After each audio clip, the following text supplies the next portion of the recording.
First off, I wanted to say thank you for the support that you all have been giving me and this podcast. I really appreciate what we're building here. If the show is helping you, join our Patreon page. The blueprint here will get you a full technical video library plus open mat audio, real breakdowns I record after class, a more analytical look for training than what we're doing here. Again, thank you for everything. Now let's get started. Welcome to Tap In. My name is David Figueroa-Martinez of DFM Coaching, and today we are recording episode 200. This feels a bit like a big win, but at the same time, a little odd.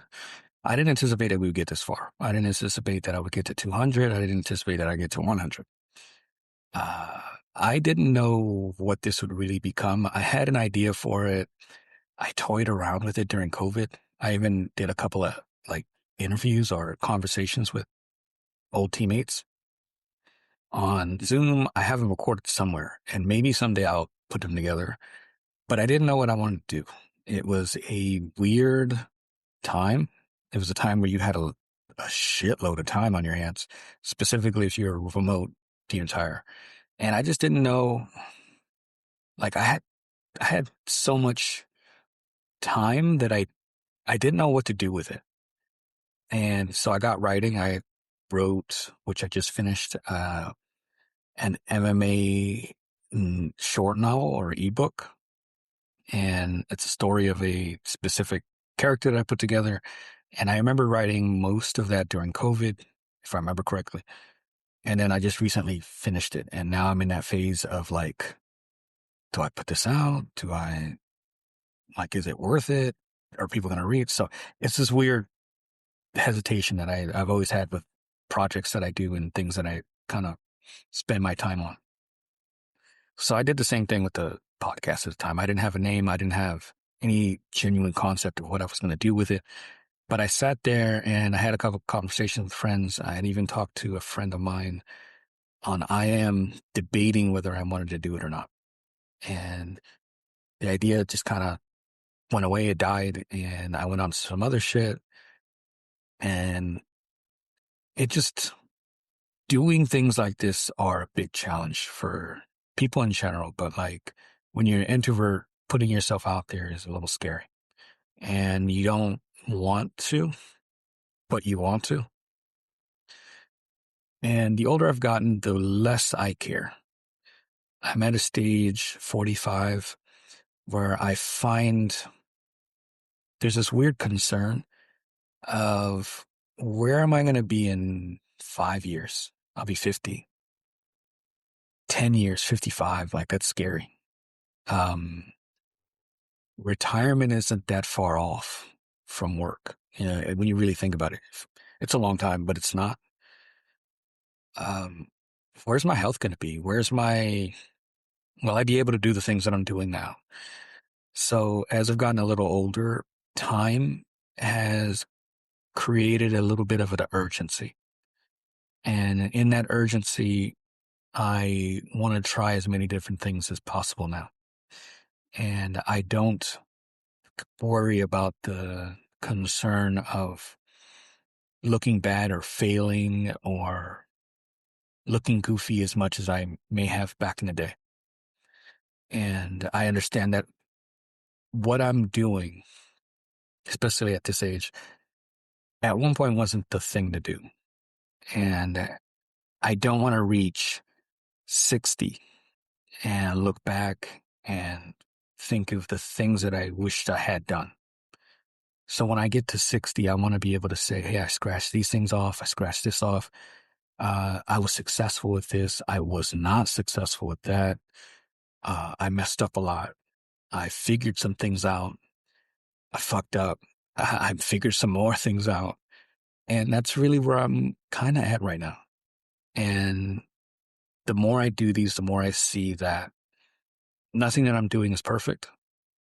Nothing that anyone else is doing is perfect. Even the people that I look up to, like BJJ mental models, Steve Kwan, what he's doing is amazing. And I look at these guys and I'm looking at them envious in some ways, and as hidden mentors and others where I'm looking at them with this, okay, so how are they doing it? I don't want to do it just like them, but how are they doing it? What are they putting together? What are they doing um, that's successful that maybe I'm looking at it as like, oh, that's a miss point because we're all going to have them. And then so when I put this together, I wanted something that was going to be easily digestible.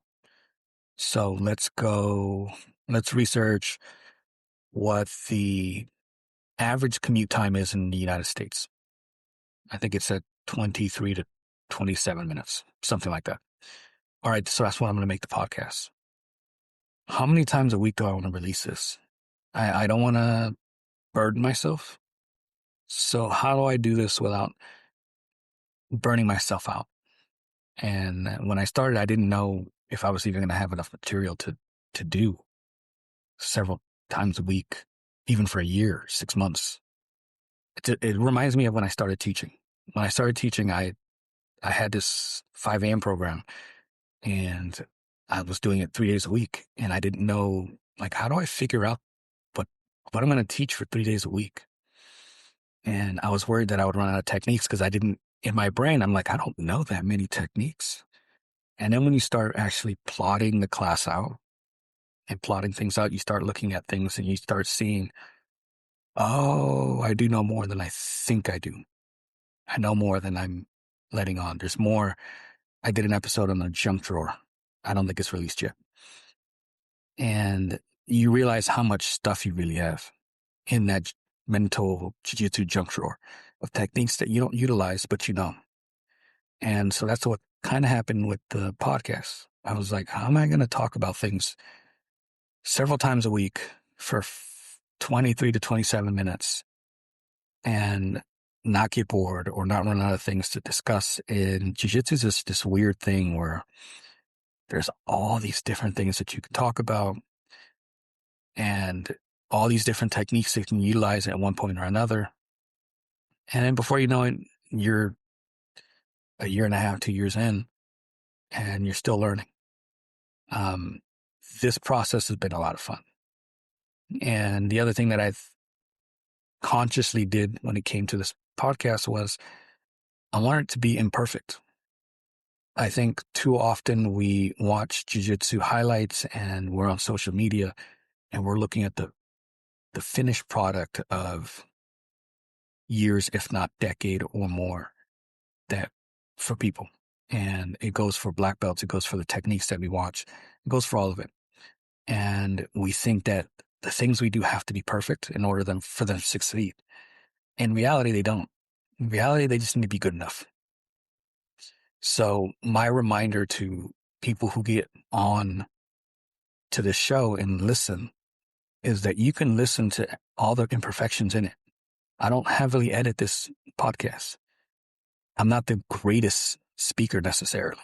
Like, this is new to me, but I consciously try to get better.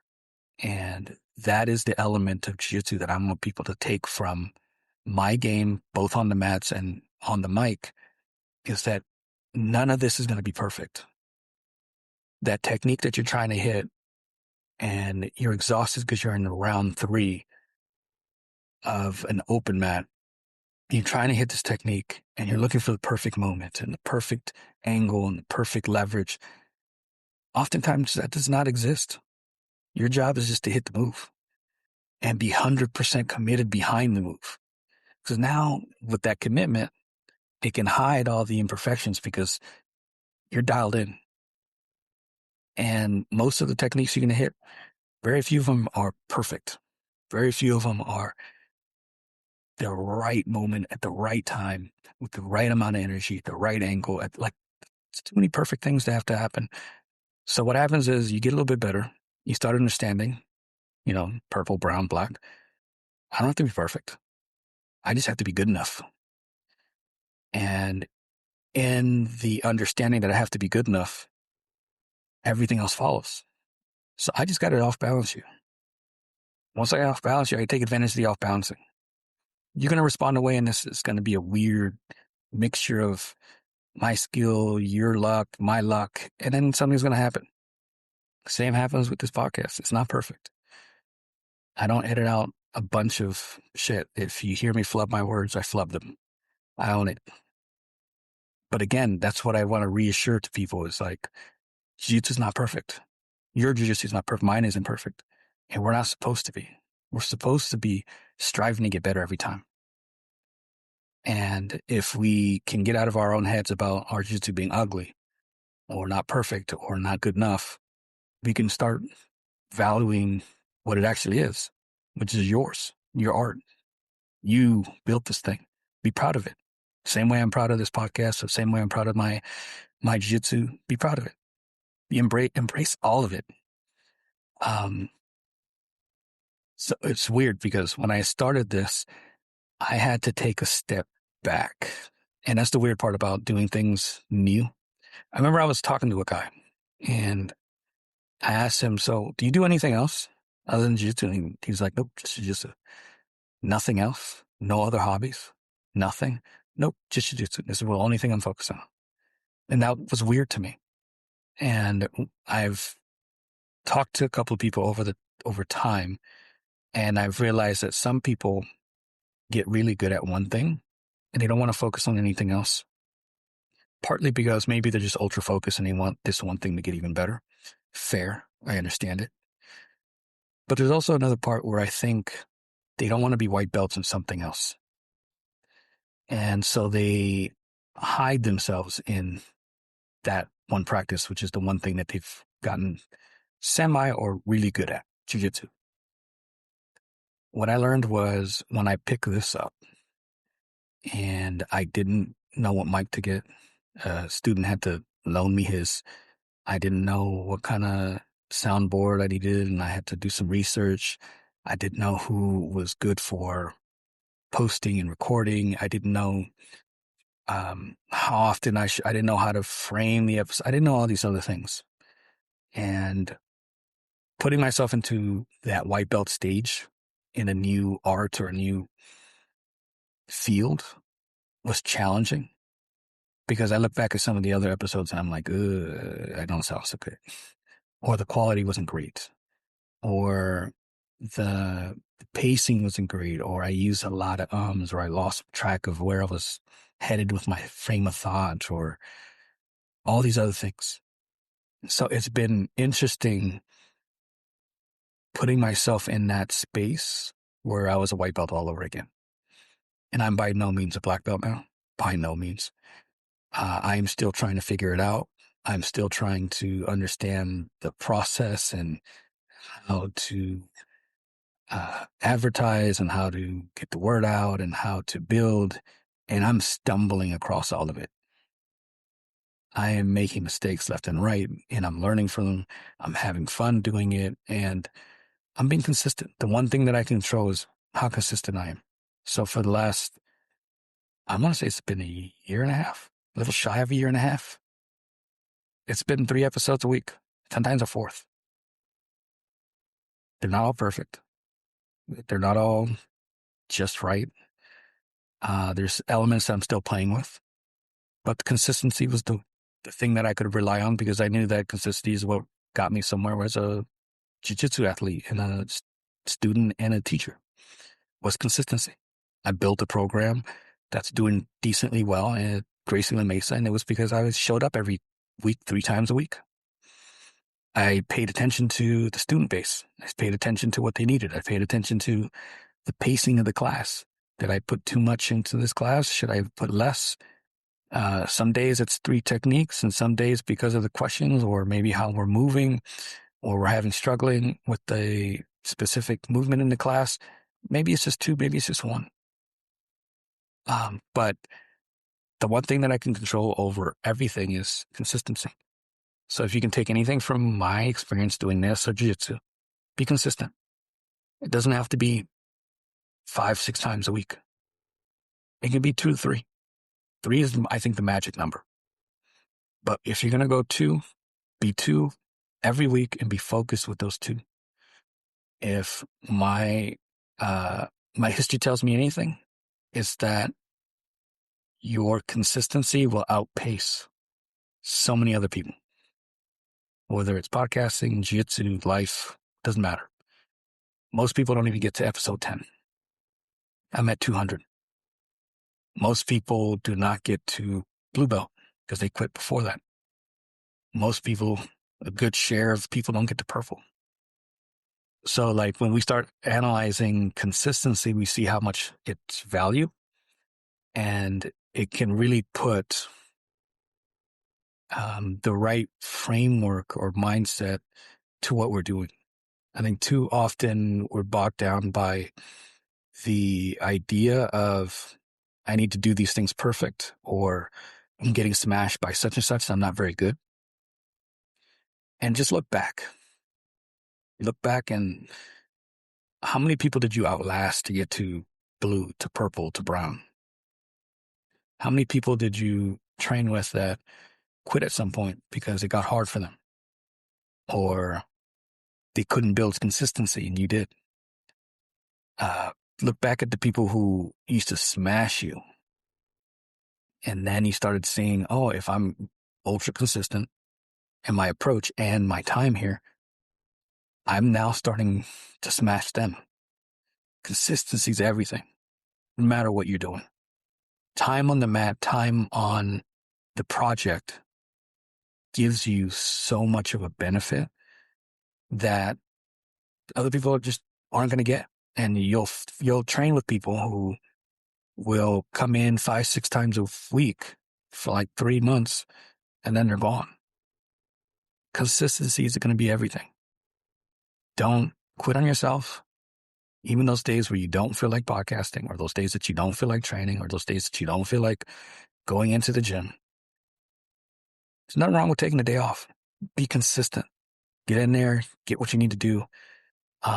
Push through that weird doubt.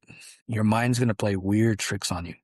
And it's going to tell you no one's listening, or it's going to tell you no one's paying attention to me. I'm not getting that degree, that stripe, that next belt. What's going on?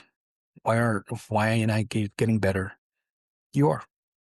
Consistency gives you miles on the mat, and those miles do equate to getting better. It just doesn't always feel like it. And that's the part that kind of like tricks us and puts us in these weird moods and makes us doubt ourselves. I want you guys to have fun. I want you guys to enjoy what you're doing. I want you guys to find the community that really makes a difference for you. If you're in a bad spot, if you're in a gym that isn't student friendly, that isn't your vibe, you're going to hate what you're doing. You're going to want to do something else. So find a community that's right for you, that's going to be above everything else. So yeah, this has been a lot of fun. It's been genuinely rewarding. I didn't think that I would get to 200. I didn't think that I would have the small following that I have. I didn't think, it's weird. I tend to forget that this is going on and that people I know listen. And someone will shoot me like Cooper shot me a screenshot of him listening on his TV. It's weird to me.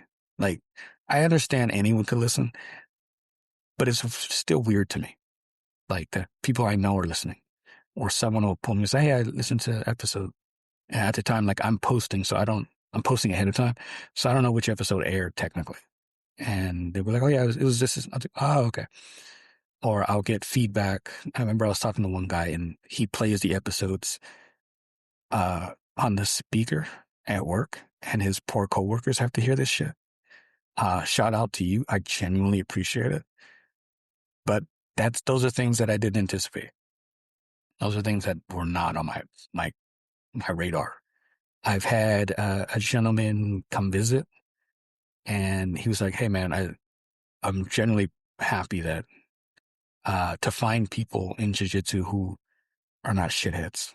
And I'm not going to get into the specifics of the conversation, but yeah, we're not all shitheads. Some of us actually genuinely like what we do and generally want better for other people. And sometimes that was actually one of the reasons why I wanted to do the podcast. Was the loudest people are oftentimes the shittiest people. And those shitty people then manifest and create more shitty people with their shitty opinions. So one of the things that I was trying to combat was having a voice for people who just love to train and want to be good to people. I want to train and want to be positive and want to be uplifting and help other people get better at the art and aspects of life. And that was part of the fuel behind this as well. So I've met quite a few people through this podcast. I've interacted with people. I've had conversations with people, and it's all a blessing. It's still new to me. It's still weird to me. I've had people who come to my workshops who will talk to me as if they know me, but I've never met them.